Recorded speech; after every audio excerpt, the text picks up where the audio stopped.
comes. So for now, I would like to hand the mic over for a historical anchor for my good friend Art Fusco. Art, drop it on him. Yeah, please call in. If you've ever been affected in any way, please call in. We want to talk to you. But yes, let's go ahead and get into the historical anchor. So, doing research for this project, I decided to stop by the San Diego Sheriff's Museum in Old Town. In Old Town San Diego? Yes, Okay. as well as the SDPD Museum in College Avenue, which I recently learned about. Okay. That's right next to the African Alliance building.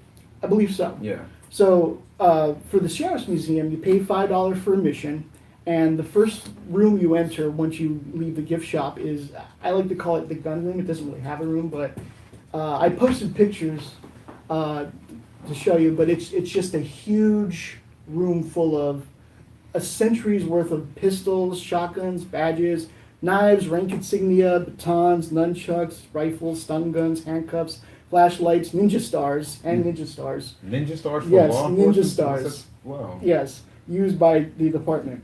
When was this? When did they use ninja stars? You know, I'd have to go back and look at the notes, but I took specific pictures of. I put them on the quorum. Yes, that I got. saw that. I'm just, it's. It was trippy to me. They didn't have a lot of notes on it, to be honest. Okay. But the museum it's kind of geared toward kids.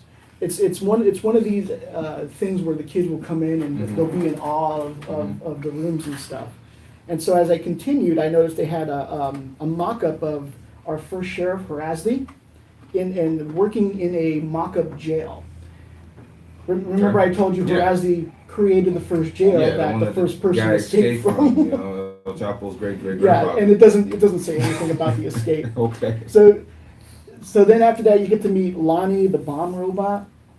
Interesting. Yeah, before walking into an old mock-up of an old courtroom where you can wear a robe and take a picture behind the bench. Sounds like just a bunch of kids, basically. Mm-hmm. If you go upstairs, That's Chuck E. Cheese for police. a little bit. If you go upstairs, there's a room with a timeline that highlights each sheriff and the years that they served. Okay.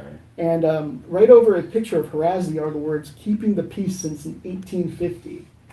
Now, remember, this is the guy who not only helped to bankrupt San Diego the first 3 years it existed, but he started a native revolt in 1851 by taxing the natives. Wow. Yeah. So keeping the peace since 1850 was really, yeah. You don't hear about that there, though. And that's part of the issue. The museum is yards away from where the first jail stood, but that information doesn't really, it doesn't reveal that first jail was a complete and utter failure. Right. And they highlight the time each one of their own is killed. They got, newspapers, articles, and stuff like that. And then they got, but they never highlight the people that they killed, which is something that I noticed. It's not supposed to work like that. Yeah, it's like. But Guess that's where we come in. Yeah, Exactly. it's like we don't It's our exist. responsibility, though, to be honest. I mean, we can have a museum that highlights the people that have lost their lives in shootings and the circumstances and situations. So, no, there's no law that says we can't do that. Right. And there's more examples, too. In 1871, near the end of his time, one of the sheriffs, James McCoy, and a court judge named Thomas Bush gathered a gang to resist a California Supreme Court decision to move the county's records from the Whaley House to a new building downtown. In retaliation, the judge ordered the sheriff to prevent the removal of the records by force if they had to. And so there was this huge thing where there was like a cannon in front of the town and everything. But they moved documents either way. But you don't read about that by James McCoy's picture, or the time he beat Cave Couts while he was in jail.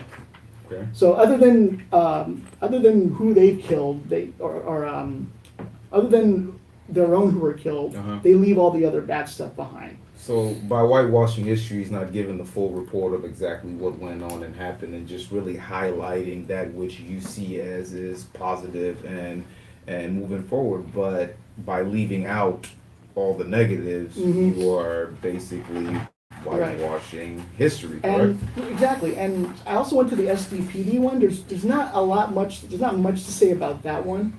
It felt more old timey, and it felt a little more honest about their history. not their history, but of San Diego history at Mhm. least. They at least talk about Harasdy and how he failed in his work.